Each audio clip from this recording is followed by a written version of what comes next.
I've had obviously racism. I was always the youngest, so I also got that treatment of being a boy in New York City, literally living on $1.50 a day just to train in New York City, and being paid minimum wage, just enough for rental. In one of the most expensive cities in the world. In the world, yeah. After that, I would go home and literally go to the shop and buy stuff with my own money and go back home and start cooking and practicing by myself after school. Wow. And my friends used to be like, why are you playing with food? And be laughing, like, what are you practicing? Who are you cooking for? It's easy to give up. And that's what everybody does. You know, you want to be that 1% that doesn't give up. Yeah. Favorite load shedding dish? Humble pie. Humble pie. Don't hold back. Say it loud. What's up, everybody? My name is Nozibele Qamngana Mayaba. Welcome to Don't Hold Back. I'm very excited about today's topic or today's episode because you already know my love for food, right? He has cooked for presidents, world leaders, celebrities. I am so happy to announce, ladies and gentlemen, I am hosting Chef Wandile. Hey. Hey, how you doing? I'm great. Happy to be here. You go. Thanks for the invite. Absolutely. Listen, I'm very excited, but I need to know the story behind the snack for today. But you're going to tell me later. But for our viewers who are listening or watching, there's a segment of the show where, I ask a guest to bring in a snack to share. Yes. What did you bring? Well, I was thinking knickknacks, I'm a keep. Okay. All the things we grew up with. Yeah. But I thought, you know what, the weather calls for McDonald's chips. Okay. That's very interesting, Yeah. Because I'll be very honest, when they said, Chef Wandile is coming to, I was like, yes, he's going to prepare like a delicacy or whatever. I'm really looking for. I am interested to learn the story behind the McDonald's chips, but we'll get into it much later on into the episode. Now, let me start from here. I have an older brother, 7 years older than me, and he grew up not doing anything at home. He didn't wash no dishes. He did not cook. He did not clean, by virtue of him being the boy in the house. And all of that responsibility fell on me. Yeah. So I'm quite interested to know, understanding the dynamics of, our Black communities and the role of a man in the society and in the household. Yeah. How did you become a chef? And how did your family honestly react to that? Well, it's ironic you say that now, because now it's probably the most popular profession, the most glamorized profession, the most, I'd say, rock star profession. Yeah. That a lot of people don't really understand a lot, that get into that for those reasons. But it was difficult. I grew up in the 90s in Soweto, and besides knowing any chef, just a chef of color that you can relate to, or that your parents can actually look at and think, wow, my son can actually be this. It's possible. So there was no person to relate to like that. So it was difficult. And obviously my dad thought it was a job for women. Yep. You in the kitchen. And for me, it's something I started doing very early, before I even knew it was a career. So I actually loved the act of cooking, or the craft of cooking, before fully understanding what it is, and that people actually do this for a living, and this is a career. And at a later stage, we started seeing your Jamie Olivers and people on TV, and that almost like cemented it to say this can be a career. But it was difficult. My mother always supported me in that. She was very open-minded. So therefore, I opted for hotel degree. So that's how I got into the actual kitchen. I had to go through a hotel school, and then finally go through culinary school, and then finally actually become a training chef to what I am today. So now you were talking about looking at Jamie Oliver and all of those chefs. Did you imagine your own journey getting to where you are now, your resume of having to cook for these celebrities, the presidents, world leaders? Did you imagine that? You were like, okay, no, I'm going there. This is where I'm going. Maybe I imagined it, but I definitely dreamt it. And I think dreaming is something that we all go through. Right. I'm sure when you were growing up, you used to see Whitney Houston. Absolutely. And you used to dream Yeah. some way or another about it. So I guess it did happen. But in terms of truly believing that you can get to that level, I don't think so. Yeah. I mean, I'd never left Johannesburg. I'd never left. At one point, I'd never left Soweto. Right. Let alone working in places like New York and Paris. So I think once you overcome one obstacle and then you see how far you can go, you start thinking, okay, maybe I can reach that. And then you go further and you think, maybe I can reach that. Yeah. And that's how you do it, I think, progressively. Yeah. And then now I think I'm thinking of other things that probably 10, 15 years ago I wouldn't even imagine. So it's crazy, but that's life, and it teaches us that you can become whatever you want. Absolutely. For you, looking back, what was that turning point for you? What was, or it could be a person that said, okay, I'm going to invest in you. What was that turning point? Yeah. Well, I wish somebody came and said, I'll invest in you. I think the turning point is a personal thing, and you just realize it. And I think it's a sequence of events that end up getting you to that point. Right.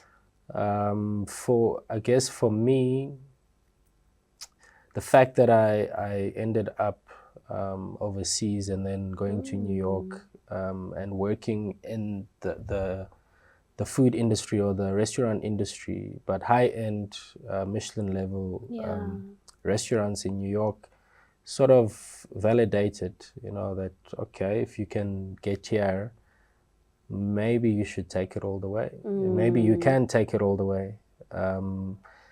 And, this is a question that probably went on for about 4 years. So it's not an overnight thing. That's another thing that people need to understand. Yeah.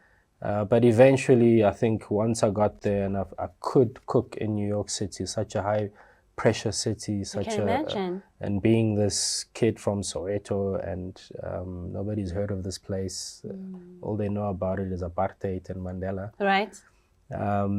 So it gave me hope. And then obviously moving to France after that and working in 3-star Michelin restaurants, when I got into contact with these high-profile individuals you talk about. That's when you get to a really high level that gives you confidence to think that, you know what, if I'm in the highest level right now, then I think I can take it even further, So it's really, and that's the exciting thing about life, the pain is there.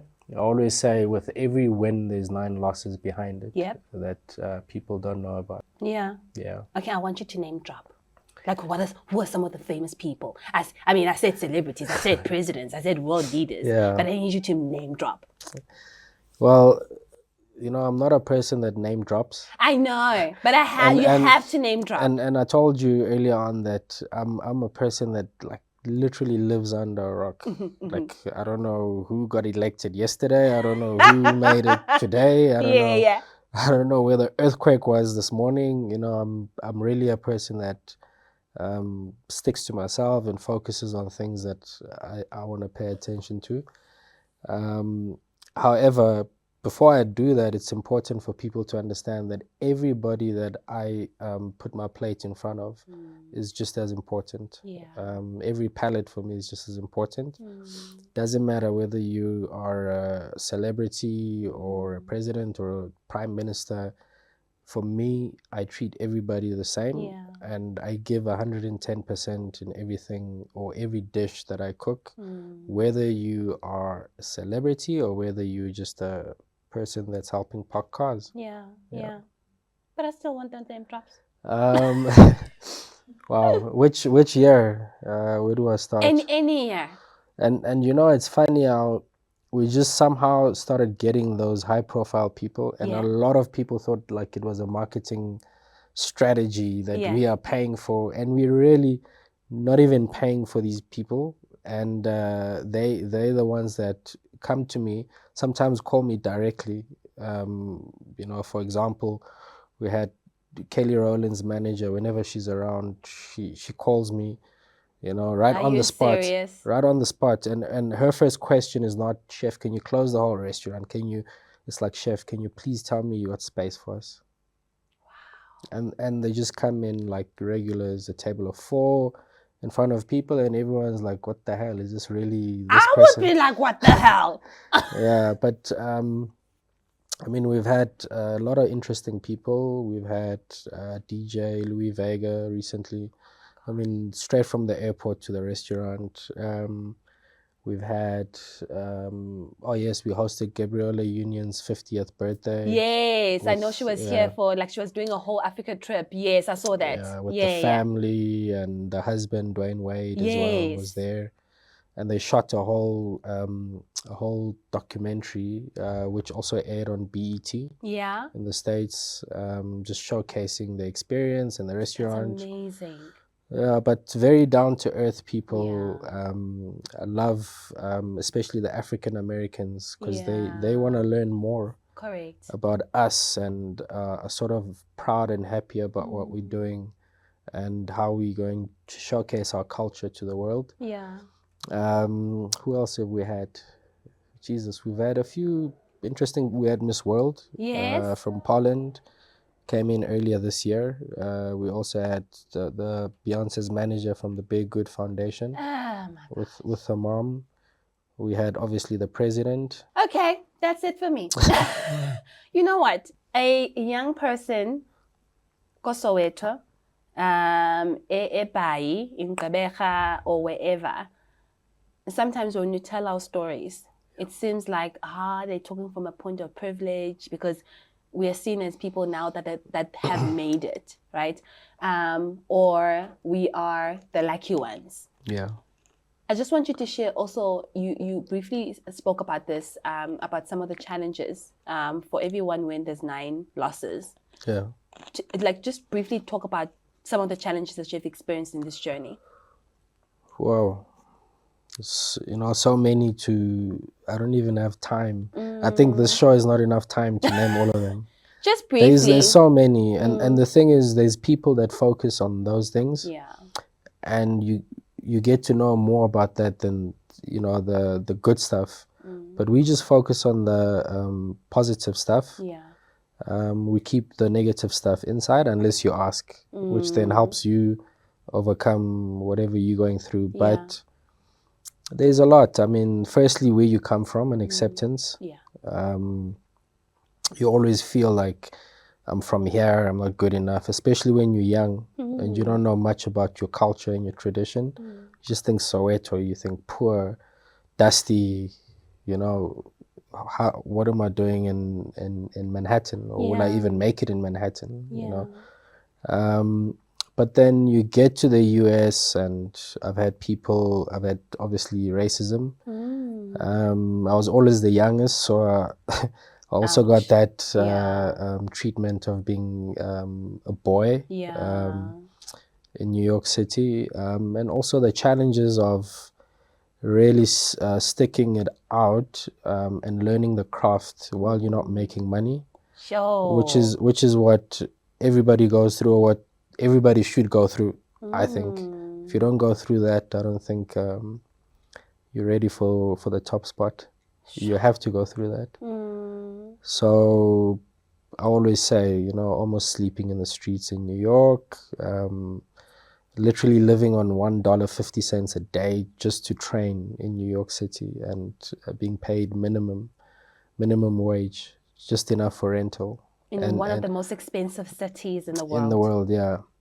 In the world. And you stick it out, you ask yourself, should I go back home? I should go home. And your parents don't know. You're on the phone with your parents. No, everything is fine. You don't ask for money. You stick it out. One of the biggest challenges, and also moving to France after 5 years in New York, learning a new language, and trying to really make a new living in a city like Paris. You're signing leases in French. You don't understand what's going on. The pressure of working in 3-star Michelin establishments, you know, working long hours, 20 hours a day, waking up with cramps. Those are the challenges. And obviously still being that African where people don't believe you're ever going to come out top. So those are huge challenges. And then coming back home to South Africa as well, and realizing that the industry is still very much the same as it was 25 years ago. There's no difference, there's no diversity, there's no forward thinking, there's no equality and opportunities. There's no skills development for our people. There's no entrepreneurial skills, so chefs can actually open up their own restaurants. And that's why we're still stuck with 98% of restaurants being owned by restaurateurs, as opposed to chefs, waiters, sommeliers. Because if that was the case, you'd see the quality in it. So coming back and also proving myself, I mean, coming from a 3-star Michelin establishment and coming back to the bottom of Africa, and we have a great food scene, especially in the Cape. Yeah. But it's a very small drop. Yeah. It's a very small drop in the ocean. So I felt I had to really prove myself. At one point, I remember wanting to do a pop-up in Cape Town, and I was told that before I do anything, I need to consult with a certain chef. Okay. Yeah, so being gone out of the country for 10 years, coming back, now I have to ask for permission to cook in my own country. And then being undermined, even with an international experience. Yeah, being undermined, being taken advantage of, also financially. So there's a lot of those losses. Like I said, it would take us the whole day to go through them. But like I said, we just focus on the wins. What was your reason of having all of this experience, cooking for the finest restaurants, like honestly 5-star, and coming back to South Africa? Someone is watching and like, why did you come back? You could have stayed there. Or was it always your mission to come back to South Africa? I think it was, in the back of my head, it was the plan. Okay. To gain experience and come back and do something special this side. But obviously, because it took so long, and that's the one thing that people must understand, like it takes time. Because it took so long, at one point I was like, I'm going to end up living in America, you know, I'm going to end up living in France. But eventually you could see the evolution and the fact that I was like, you know, maybe it's time to come back. But I think I'm content. I've lived in all these places, I've experienced them. It's not like I've got this inner need to be like, I need to go back and live in the US, or I need to go back and live in Europe. I'm content. I can always visit them. I can always stay there for a certain amount of time. I can always do business there. I can always do dinners and pop-ups, which I do as well. So I'm really content, and I consider myself a global person. So I can travel back and forth, and everywhere is my home. I always say second home, first home, you know, Joburg, New York. But the reason why I came back is because I realized that we have the most opportunities here. Listen, before we continue, I just want to play a game with you very quick. Yes. It's called Rapid Fire Questions. Don't think about it 10 seconds or less. I'm going to ask you a couple of questions. Okay? Okay. Ready? First question. Your favorite movie about a chef? Ratatouille. Person you've been most nervous about serving food for? President. Is it? Yeah. Did you get an opportunity to speak to him? Yes. Before and after? Before and after, and in between, for probably about 5-6 hours. What did he say? What's the one thing that you remember him saying? Compliment, whatever, feedback? Yes, a lot of compliments, a lot of feedback, impressed, but also very quick to tell me how to cook. Okay. Can you cook? Well, we'll find out. But he seems to know a lot about meat. But he is a foodie, and obviously being a president is always in power. Yeah. You know, getting things his way. Yeah. So in a way, you tell me how to cook this, how to cook that, and obviously you say, yes, Mr. President. Can I say this one thing before we carry on with the questions? There's one person that definitely you need to reach out to. Yeah. It's our former Minister of Finance, Titombo Wayne. Oh, yes. Because honestly, I have ran out of yours. I have ran out of do not do that. I ran out of giving out tips. I think the whole of South Africa at this point in time actually have just ran out of actually giving feedback. If you can just reach out, just give him a few pointers of just even to fry a chicken. You don't put it on high. I've heard about his love for cooking and Yes. what he does on social media with cooking. Yeah, please. I've actually met him and I've cooked for him twice. Okay. But we haven't really gotten into that conversation. Okay. We've thought about it, Yeah. where maybe I could give him a challenge. And he told me he's based there in the mountains, somewhere in Limpopo. I don't think a challenge is at the challenge point. I think we need to start from basics first. I think we need to start from basics. And You then need to we'll school get him first. Yeah, I think we need to start from basics and then we'll get into the challenge. Have you tested his food? Absolutely, positively no. So how do you know? I eat with my eyes first. Okay. And then, you see what I mean? Okay. Presentation is very important. Third question, what is your guilty pleasure? Fast food. Oh, I think I already know. Yeah. French fries. McDonald's. Chips.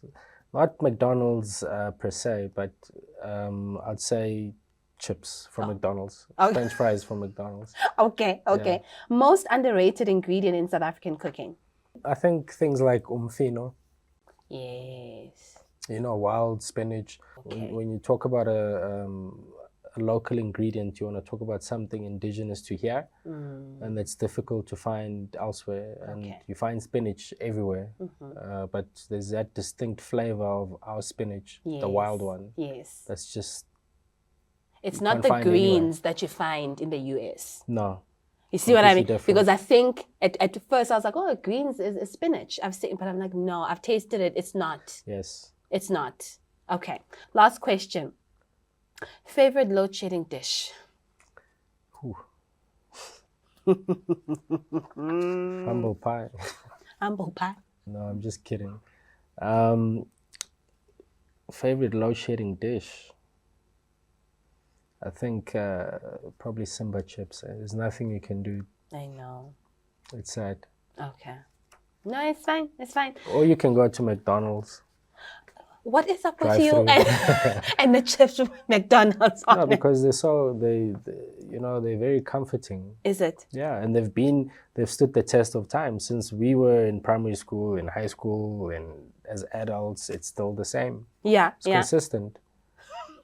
What does it take for a person that is also as passionate about cooking, about entering this industry? What pointers would you give them? What are some of the traits that you need to be successful in this industry? And as you say, stand the test of time, because as you've said, it's taken you a long time to get to where you are now. Yeah, I mean, first thing is the patience. You can't run away from that, and be eager to learn. Don't be pushed to learn. Be eager to learn, because there's people that learn.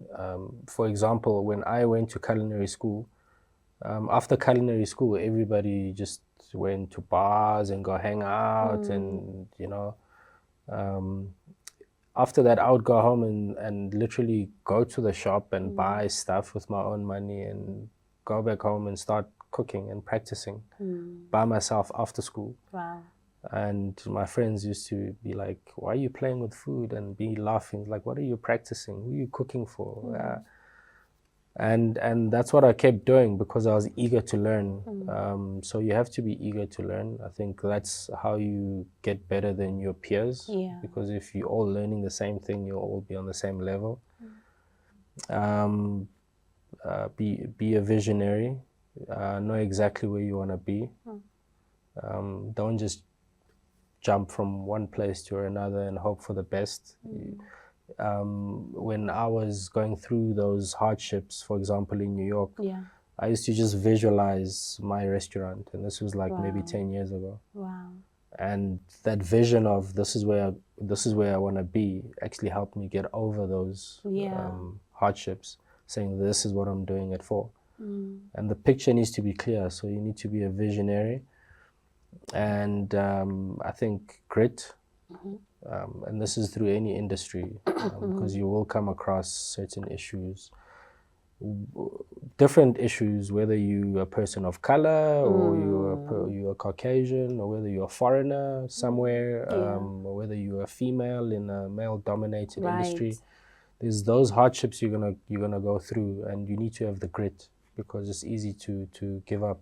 And that's what everybody does. You know, you want to be that 1% that doesn't give up. Yeah. And that's how you stay there and just keep on evolving. You know, staying where you are is also going to leave you where you are. Yeah. You know, and time is changing. As we're speaking now, the world is changing. Right. In a digital age, chefs need to start thinking differently. Chefs need to do business differently. Yeah. So there's a lot of changes, and you got to change with the time. Otherwise, you'll be left behind, unfortunately. Just before we get into the snack, one more question that I have. I had this, once again, discussion with previous guests. You're passionate about something, but it does not necessarily yield, you know, that much result from a monetary point of view.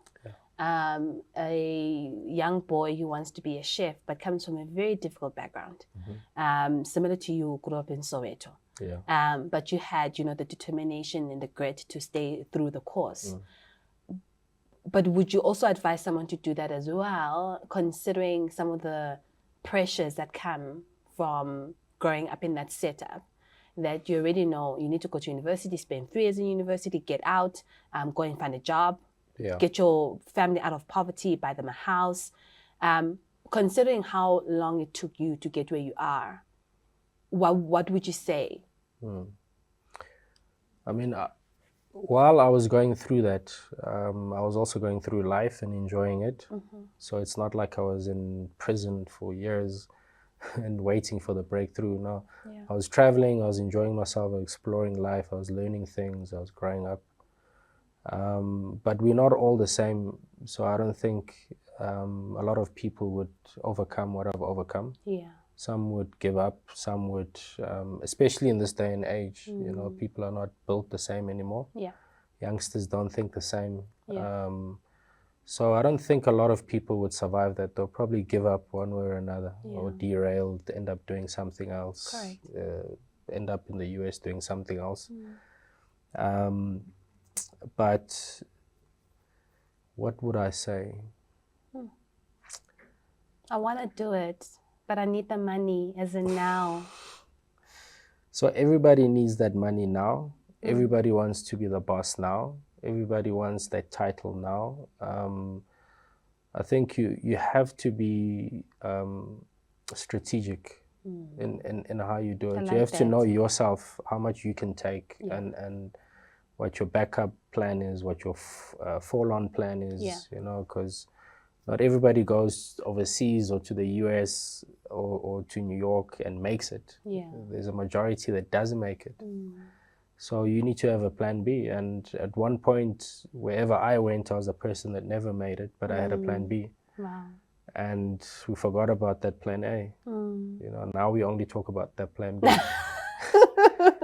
No, I like that. So, I mean, it's a different world now, but it's really time, patience, passion, obviously, and backfall and understanding how to deal with pressure. But most importantly, make sure that you acquire the skills. Because that's one thing that nobody can take from you. I mean, for example, if my business had to collapse now and everything, I could wake up one day and go cook and put a value on that cooking, and someone will pay for it. And that's something nobody can take away. You can't take that away.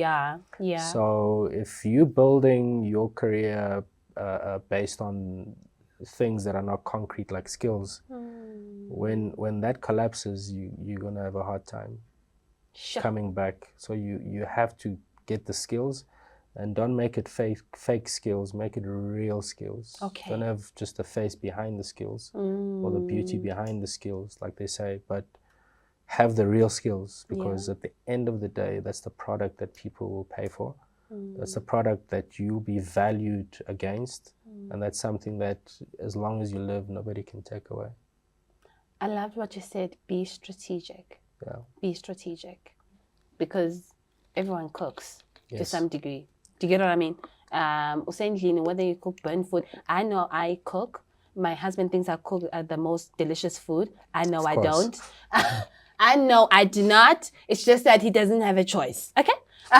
So every now and then, people's like, no, everyone can cook. But I feel like when you say you invested in your skill, you acquired the skill, you became strategic with your journey. Because it took long, you did not wait there. You saw other opportunities that can complement what is already there. Yeah. I think that's what stands out for me about your journey. And the fact that you seem very grounded in who you are, about your journey. You embrace it as well. I'm not sure whether it's because of where you come from, or it's just naturally the person that you are. But you're very, very grounded in your story. Very grounded. I think that's another takeaway for me. Yeah, I hope that's a good thing. It is. But I think For a person of I've your always been like this. Yeah. Oh, okay. People used to tell me, you're the most chilled out person that we ever know. I'm like, okay. Like, why are you so quiet? I'm like, okay, it's just me. Like, yeah. You know, and when we get into conversations, I always speak about what I want to speak about rather than trying to make an impression of some sort. But I think that's really helped me. Yeah. Because understanding yourself is another thing that's Absolutely. very important, especially in this day and age where people are influenced very easily. Right.